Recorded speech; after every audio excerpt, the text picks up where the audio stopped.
Hello and welcome to our focus group. We hope you are both enjoying Apteco Live 2024 and finding it interesting and useful. My name is Tim Heron and I'll be talking to you about the improvements that we've made during 2024 in FastStats Designer before handing over to my colleague Chris Roe, who will talk about improvements in FastStats. If you're watching live and have any questions, then they can be asked on the Slido platform, and we'll do our best to answer them during this presentation. To get to Slido, you can either scan the QR code currently on the screen or go to slido.com and enter code 2889021. This focus group will be available to watch later on the Apteco portal, along with the other focus groups and conference resources.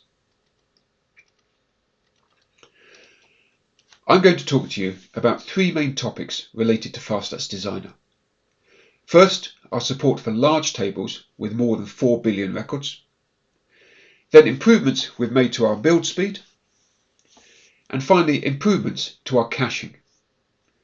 Chris will then lead you through some FastStats topics. We announced at Apteco Live last year that we would add support for tables bigger than 4.3 billion records. We've completed this development and now support tables of up to 34 billion records. This has involved changes to our file formats, so FastStats builds created with the 2024 Q1 release or later cannot be queried by earlier versions. Parent tables are still limited to 4.3 billion records. So for example, if you had tables of orders and order lines, then you could have up to 34 billion order lines, but orders would still be restricted to 4.3 billion records. Now that we can support large tables, we also need to be able to query them efficiently. Attempting to query a text variable on a 20 billion record table would work but be unacceptably slow. So we have extended the more efficient selector data type to allow up to 4 million codes. This is up from the previous limit of 200,000. This new limit is configurable in the FastStats Designer Additional Options panel. This means that you can load a product code or product description as a selector, which is far more efficient to query than a text variable. This introduces a new problem. How do you select codes when you have 4 million of them? We are able to display a list of 4 million codes and descriptions, but this isn't very user-friendly despite the filtering options that we have. To make this feasible, we've improved the performance retrieving large selector code lists, and we've extended our selector functionality to include text-matched type selections such as begins, contains, ends, and wildcards.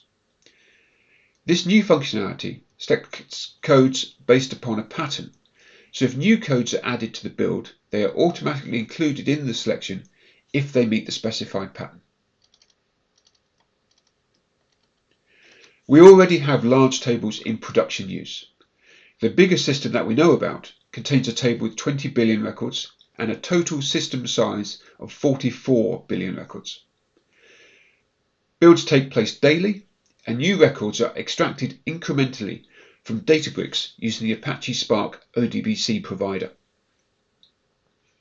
There is a preload action in FastStats Designer that helps manage a sliding window of records for this system. In total, FastStats Designer is processing nearly 1 terabyte of extracted text files and building a FastStats system of 594 gigabytes. The system is built on an AWS EC2 C6 instance, and it takes 8 hours to build. This instance is started when a build is required and automatically shut down after deploying a build to minimize the compute costs of the build. So now we can build bigger systems, we need to be able to build them more quickly. We've added a new option to run parts of the sort process in parallel. During a build, the sorts are divided into 3 stages. Stage 1 is loading the parent keys. Stage 2 is creating the sorted chunks, and Stage 3 is merging these sorted chunks. Now Stage 1 and Stage 3 are sequential processes that can only use a single CPU. Stage 2 uses multiple CPUs. So what we've added is the ability to run the parent keys and merging the sorted chunks in parallel with each other. So while we're loading the parent keys for one sort, we can be merging the sorted chunks of another sort. So these allow the sorts to run more quickly with a powerful enough machine. So sibling tables can be processed in parallel, and you can make significant improvements to the sort phase of your build with this new option. Using this new option, you may hit other machine limitations such as I/O speed or memory usage. So I would start by trying to run 2 sorts in parallel and then increase to 3 and then 4 and see when the sort performance stops improving. The large table system we have in production uses this power sort to good effect because the design has a large number of sibling tables at the same level as the 20 billion row large table. We've added 2 new join key types. These allow more efficient builds of tables that are related by large integers and GUIDs. Previously, if your join keys would not fit into a 32-bit integer, you had to choose a text key.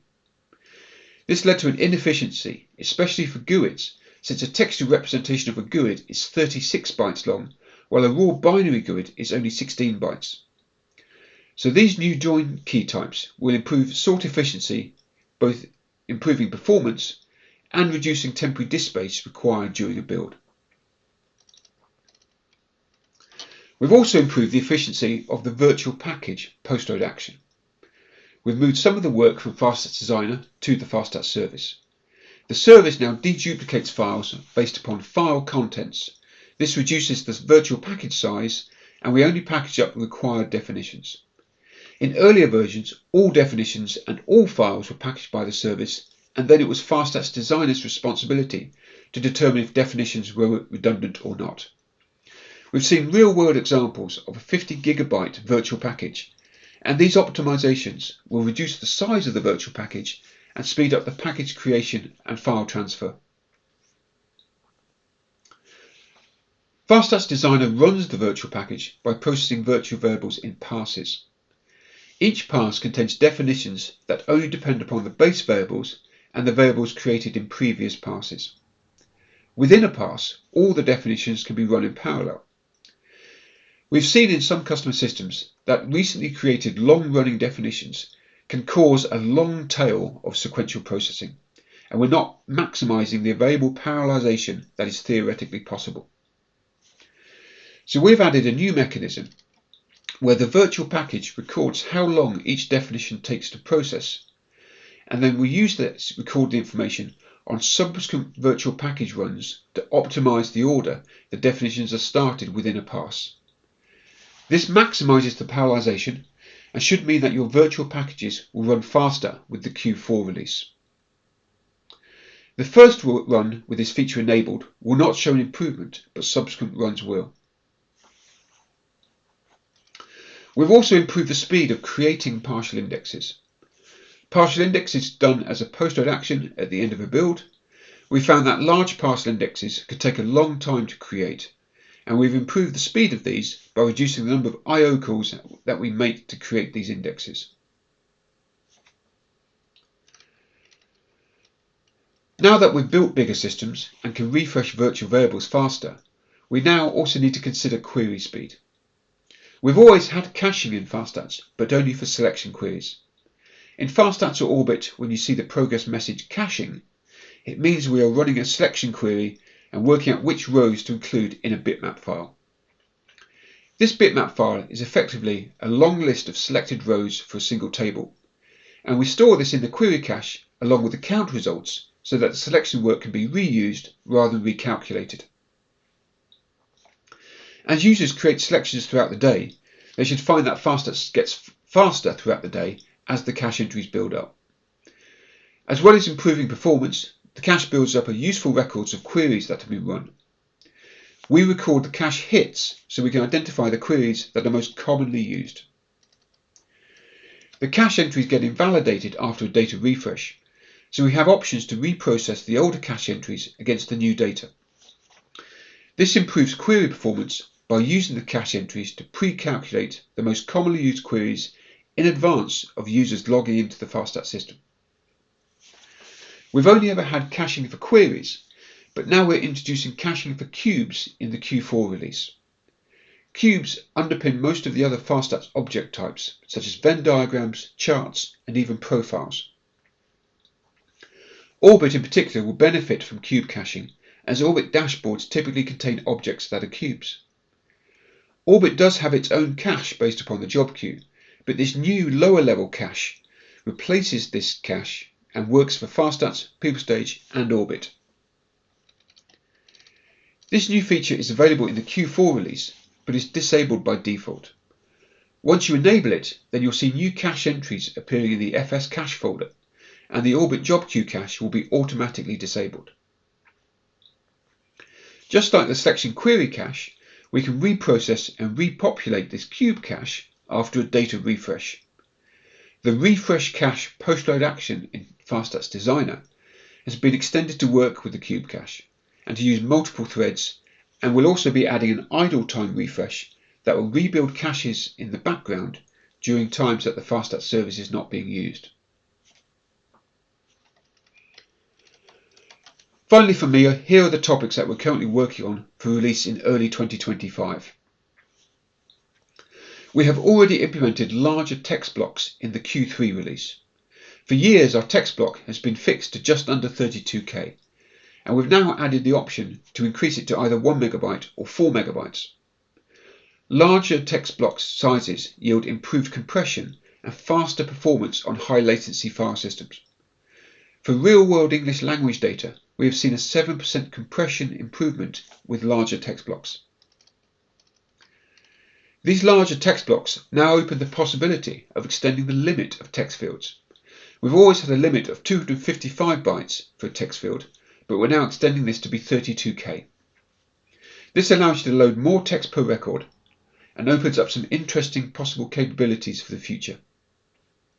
You may remember a talk Rob Downs gave several years ago, where he demonstrated sentiment analysis on tweet data using FastStats. This can now be performed for longer posts for other types of social media. Internally within Apteco, Ray Kirk is already using a pre-release version of the larger text fields to analyse the quality of AI responses returned by our new artificial intelligence agent, Orin. I see the possibility of loading raw JSON or XML data into FastStats, and then the use of expression functions to pluck data items out of documents at query time instead of at build time. If you've used the JSON functions available in SQL Server or Postgres, then you'll know that this is a powerful feature and will allow us to load document-style data and analyse it usefully without having to perform a large amount of pre-processing to get the data into a table structure for FastStats Designer. With that, I'd like to thank you for attending, and I'm now going to hand over this presentation to my colleague Chris Rowe. If you have any questions, then please go to slido.com and enter the number from the corner of these slides. Hello, my name is Chris Rowe, and welcome to the second half of this focus group, where I'm going to be taking you through the developments in FastStats in 2024. There are four main parts to this talk. Firstly, I'm going to show a demonstration of the selector wildcard functionality that Tim talked about in his section. Then I'm going to go through some improvements to date and date time expressions that we've made throughout the course of 2024 for both selections and for banded data grid columns. Thirdly, I'm going to look at improvements to the pattern matching functionality we've made in 2024, both in terms of making that functionality more accessible to our end users and also to deepen the power available within the tool.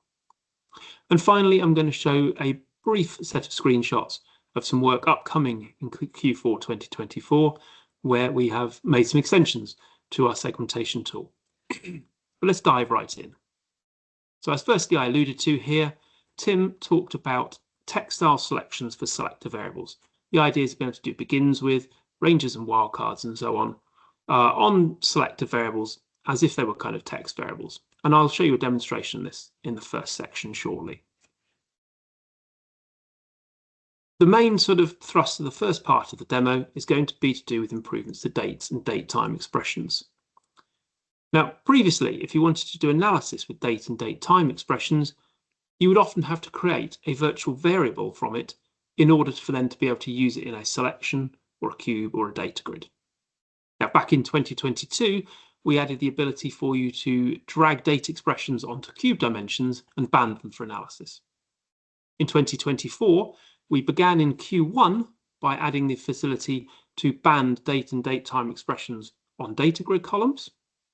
And in Q4, we have done the final part of this jigsaw in allowing you to take a date or a date time expression and drag it straight into a selection and use it in the same way as if it was a date variable. So you'd see all of the usual date ranges, date rules, time rules, age rules, etc., that you would expect to see as if it were a date variable. And the key point here is that you don't then need to create a virtual variable from that expression in any way to do any kind of analysis. Of course, you can still do so if you wish, but it's not necessary to do so. Let's have a look at that in a short demonstration. The system you're seeing in front of you here is our standard training holidays database. It has information on households, 1 million people, and 2 million of their holiday bookings. Now, in practice, some of the large variables that Tim was talking about in his part of the talk might be things to do with like product codes with huge numbers of categories. And our sort of holidays database doesn't have that kind of information. So the most relevant variable I can use here for this particular demonstration is the town variable, which has just over 1,500 codes. If I add this into my selection as follows, you can see on there that we have a number of codes to do with Aberdeen, Aberystwyth, etc., for example, towns in there. Now, before you would basically click on things here to select elements within that list. And that's because down at the bottom here, we've got this variable pick list selected. Now we have the ability here to do a text values selection. If I click on this dialog here now shows us exactly what we would see as if town were a text variable. And into here, I can type my selection values. So I'm going to do here ABER. I'm going to match it to the codes, but instead of looking for exact match, I'm going to choose begins with. Find me all the towns that begin with ABER. The quickest way to show you the results of that is for me to place a cube on top of it, add the town variable as a dimension, and build it. And there are 10 towns in our holidays database that begin with ABER. Now, of course, I could have selected those 10 towns from my pick list, but in the future, if another town had come in that began ABER, select the other existing method would not have picked that new town, whereas now it will do. The second example here is I can use the ranges and wildcards functionality. So a star wildcard would match 0 or more characters, and a question mark would match exactly 1. So if I add after Aber there 4 question marks, we're now going to find all the towns that start ABER, and in this case are exactly 8 letters long, and we'll go down from 10 towns to 4, including obviously Aberdeen within that list. The second demonstration I'm going to show you is for these date and date time expressions. So here I'm going to use a bookings level selection or expression, sorry, and in there I'm going to choose a variable here called travel date time. Now I've got here travel date time running from 2021 to 26. And let's imagine I wanted to set up an expression here that looked at 2 weeks after we travelled. Maybe you want to send a communication to people just after they've returned from holiday. And we have the functionality within expressions to do that using the date shift function, which will take a date or a date time. In this case, I can shift it forward by 2 weeks. So I'm going to call this 2 weeks after travel. And now I can take a selection, and let's look at the bookings here. And now if I take this expression and drag it here, previously this would have given a no entry symbol. You wouldn't have been able to do it. Now you can drop it there, and on the right hand side this panel looks exactly as it would as if it were a date variable. So within here I have all of the usual date rules that FastStats would allow you to apply. So I could, for example, select me all the values all the bookings for which the value of that expression is in the last week. And if I build that, I get 7,000 bookings back. But I can, of course, show you those, what the values are, by dragging that expression into a data grid. Now, I've always been able to do that. It's always been possible to drag an expression as a data grid column. But the new functionality added in Q1 allows me to right drag, so right mouse button to drag that in, and then use one of the available bandings for that particular date. Let's suppose we chose day of week. Now, because it's a date expression and we're trying to band it here, it doesn't necessarily know what the range of that is. So it asks us, are there any unusual dates outside of the last 5 years or the next 5 years? In this case, we know there aren't. And then I build it up and I can see here, for example, that the 7th of November was a Thursday, 3rd of November was a Sunday, etc. So those two developments there, close the loop, means we don't need to create a virtual variable from that expression in order to undertake any analysis on it.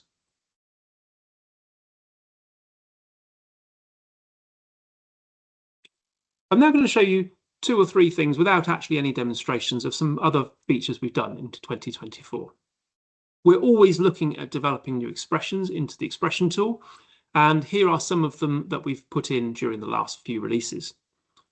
Coming up in Q4, there is a function called date time convert that will allow you to specify a date time that then exists in some source zone, some source time zone, and convert it into a different time zone. It could be useful if you've got clients in lots and lots of different places and know you have a standard time. For example, you want to look at it in their local time. Secondly, we've added an optional parameter to the end of the selected hours and selected days functions. These will give you the elapsed time or the elapsed number of days or hours between 2 given dates or date times. But now we can say, but don't include the following list of days, for example, bank holidays. The text list mapping function added at the start of the year would take a text list input and apply a function to every element within that list, such as, for example, a proper case or an uppercase or a lowercasing. And finally, in this list here, 4 of the functions to do with returning back the current date or date time, or the build date or build date time, have now been simplified, so you don't need to provide an offset parameter of number of seconds or number of days, which you used to have to do. We've also added in a specific type of thematic shading back earlier in the year. And this type of shading was designed solely for indexed statistics. Now, an index is a statistic which has a threshold value of 100, and either side of 100, the values are either less than what we expect or more than what we expect. But those scales are not linear either side of that threshold value. And the new statistic knows this, and it basically creates bands either side of that threshold value so that they are equally expected or unexpected. And this particular type of functionality is very useful within the penetration maps that exist within FastStats and have just been released in orbit mapping. And in my example on the right here, this is from a different system. This is the Civil Aviation Authority's flight delay database, which contains 25 years worth of flights from 1995 onwards. And in it, I'm looking at all of the flights originating in the UK or ending in the UK in the month of December to all of these different European countries and comparing whether that's more or less expected than we would think compared to all of the flights made throughout the year. And we can see there, for example, countries like Greece, which are very heavily underrepresented in the winter, and countries like Switzerland, for example, who are overrepresented, and obviously the one that stands out the most, Finland, which is much more higher represented in December than any other month of the year. If you're not sure why, ask your colleagues with kids. Another thing that we've done during the year in Q2 is we've made it more powerful ways of making a selector virtual variable from an expression. Now, previously, these could be derived from particular and very limited cases of types of expressions, such as ones that started with index or band up, for example, or a case statement. But now we can do 2 new things. Firstly, if we know that the values of the expression are going to match up with an existing variable within our system, then we can just put the codes and descriptions for this new variable and say they're going to be the same as that existing variable. And secondly, we can just say, here is a list of manual descriptions of codes that I'm going to apply for this variable. And I'm going to show you a few screenshots of how that works now. Here is an example of a very, very simple expression. We know it can only return one of two values, expensive or cheaper. When we go to the calculate expression wizard, we can choose to say, let's create a selector variable. And we'd be now allowed to do that. It knows that it can't derive the values from the expression text itself in a programmatic way, but we here are allowed to choose two codes and say, I'm going to input those manually, and we're going to get an unclassified code added automatically to the top of the variable, which will be used if we don't match any of the answers in our expression. We then have an ability to add these things into a table. So here I've got two codes, E and C, and descriptions, expensive and cheaper, for my codes I'm looking for. And importantly, at the bottom, I'm going to be matching the expression result to the descriptions from this virtual variable. And when I complete that variable and I bring it up into a selection, here we can see the resulting instant counts here for my variable. Now, the way I designed it, nothing was ever going to fit into the unclassified category, but we can see there that we've got values returning for the other two selector categories. The third main section of my talk is to look at the improvements in the pattern matching functionality in 2024. Now, as I alluded to before, these formed two major parts. One, to make it much more approachable to the casual user by adding a new wizard into the toolbar at the top of FastStats. And secondly, to deepen the power. When we use the new wizard, the end result of that will be the expression that we could have created ourselves using the expression tool. But we get guided through the steps of creating that pattern matching object ourselves through a wizard with some explanatory text. And then secondly, we've added new functionality throughout the year. So in Q2, we added the ability for you to search and find the longest sequences. Maybe they're the longest sequences of the same destination, for example. Now, Pattern Match has always been able to do this, but it wasn't designed for it, so it wasn't very easy to do. So we developed a new mechanism for doing this, which is coincidentally a lot faster, as well as being a lot easier. In Q3, we extended the Pattern Match to allow you to match on numeric variables. For example, the holiday cost. And this allows us to do things where we can look at, say, the fixed values of those holiday costs. So we might want to have them within particular ranges. Or we can say, I want this transaction in the pattern to be relative in some way to the previous transaction in the pattern. And I'll demonstrate how that works shortly. And finally, we've allowed it so that you can match on both the numeric and the selector values simultaneously. Let's have a look at that in a demo. When I go to the wizards at the top here, there is now a new sequence analysis wizard. I'll bring it over here. Firstly, we're going to select some transactional records. So I can either drop a selection, in my case of bookings, or I can just select, I want all the bookings records. I will then specify the grouping table. In this case, I'm going to choose people. And I can specify an optional grouping variable. So for example, I want to group all my transactions by, let's say, product or destination or something like that. In this case, we're not going to show you that. I then need to order those transactions in some way. Now, I'm going to order them in the natural order here by booking dates. They're ordered from earliest to latest by booking date. And I'm going to look to show you the new numeric value functionality here. So we get to choose, are we going to match on the selector only, numeric only, or both? I'm going to choose numeric. And now I will drop in here a cost variable. And for this example, I'm going to look for the longest increasing set of holiday costs. So I'm going to look for a sequence of holiday destinations of increasing cost.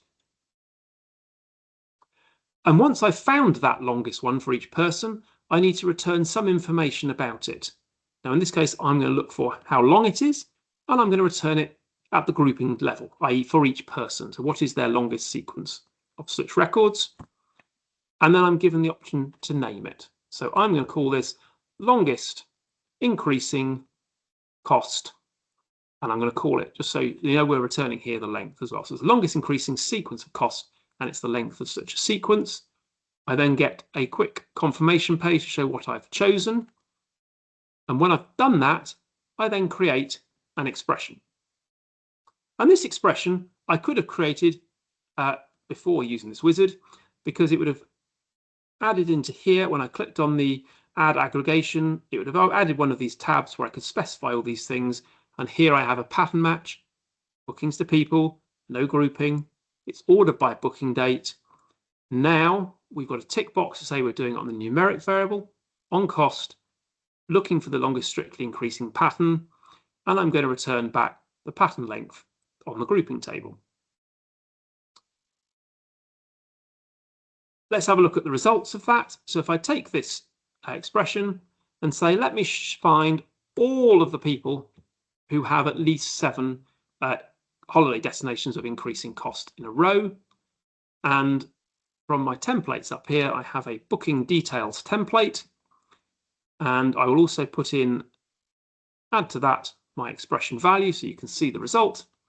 When I build it, there are only 6 people in my database who have 7 or more holidays of all increasing costs. Not surprising, there are only a handful of people who have 8 holidays in our database. So here, for example, I can see there is one person here who has 7 records here of increasing cost, and then one that drops down. There are others within here who have, for example, at the bottom, there is one person out of our 1.1 million people who have 8 holidays in a row, all increasing in cost. But the first one of those is to Kuwait, and the rest to the United States. So I'm now going to demonstrate how we can use the numeric variable and the selector variable at the same time. So if I go back to my example over here, I can now make edits to that within the expression. And I'm going to click on the tick box there to say, add a selector variable to this, add destination into the mix, and I want to choose the longest of the same. So now it's going to find me the longest increasing cost to the same destination and the length of that. So if I go to my underlying selection here, and if I remove the one that already exists, and I'll remove it column from here, I'm now going to add this new one into my data grid and into my selection. And I'm going to update my selection here to show again how many people have 7 or more holidays to the same destination with increasing cost. And you can see it's now dropped from 6 people to 3 people. If I expand out all those records, we can see this top person here was this person who had 7 holidays of increasing cost to the United States, but then 1 decreased, although it was still to the United States. And our person at the bottom who originally had 8 now has 7, because the holiday to Kuwait is no longer counting in that sequence, so it's the 7 records that I've highlighted there, which have contributed to that value. The final thing that I'm going to demonstrate with the pattern match numeric here is how we can actually specify a manual pattern. So I'm going to start it this time from the expression tool so you can see it going the other way rather than going through the wizard. Here I will add an aggregation. I will change it from the default frequency to pattern match. I will drag the booking date in here as my ordering variable. In the numeric section here, I'm going to choose cost. And it asks for here what type of sequence I'm looking for. I'm going to go for a manual sequence. When I click on set pattern, it gives me the option in here to define my pattern. So I'm going to call this Apteco Live 24. And then I have to specify what sequence of values I'm looking for. Now, with the selector, it was easy to do manual patterns because we knew what values the result could take. Here we don't. So we specify effectively a range. But that range could be a fixed value or one that's relative to the previous transaction. So we use a single letter first to identify what type of value we're looking for. So for example, F greater than 1,000 will give me a fixed cost greater than 1,000. R 0 to 500, we say this is relative to the previous transaction, i.e. it's between 0 and 500 more than the previous transaction. And finally, I can also do a percentage difference relative to the previous transaction. So I want the last one to be between 0 and 10% bigger than the second one. This is going to return the pattern name down here. So if I bring up a new selection here and I drop onto here, I'm going to select all the people who match. And then I'm going to add in here my template. And then instead of looking at the pattern name here as well now, I'm going to show you which one it started on. So this is the start date for that pattern. If I drag this into here and build, we can see we've got 266 people that match the pattern. And this person at the top here had such a sequence that started with this transaction, which was more than 1,000. This one was 0 to 500 more, and this one was then 0 to 10% more than the previous one. So a lot of power there in order for you to be able to specify your manual sequences. And finally, I'm going to go through a quick section now on some improvements coming in Q4 for the segmentation tool. Now, the amount of insight and the types of insight you can gain from this tool are great, but at the moment, the ability to action that insight is slightly limited. And the reason for that is because when we specify the time points at which our segmentation is going to run, then those are fixed at the time we drag it off. So if we put that into a regular style campaign, for example, then that will not update and rerun. Now we can specify our time points for our segmentation in a more relative manner, such that when we drag off the results, we can then put them on top of a regular, say, monthly recurring campaign, and they will automatically be kept up to date, and there'll be no user intervention required in order to do so. I'm going to show you a quick example of that with some screenshots. This is an example again from our holidays database using 4 frequency value segments and 1 segment that represents people who are not customers at this particular point. I'm going to specify my time points here using this new relative approach from a reference point of the start of this month backward by 6 months to the start of this month every 1 month. So as we're currently in November 2024, the last point will be effectively the 1st of November 24 and the 1st of October 24, etc., going backwards. But when we come back and rerun this in December, that would have automatically updated to the 1st of December.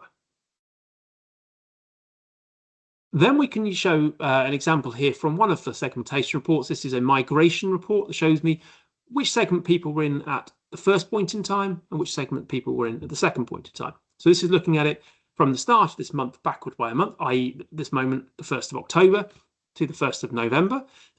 And we grouped those movements into particular marketing style movements. So those who are lapsed, i.e. people who were in one of my customer segments a month ago and people who are not now, or acquired who weren't in a segment a month ago but are now, etc.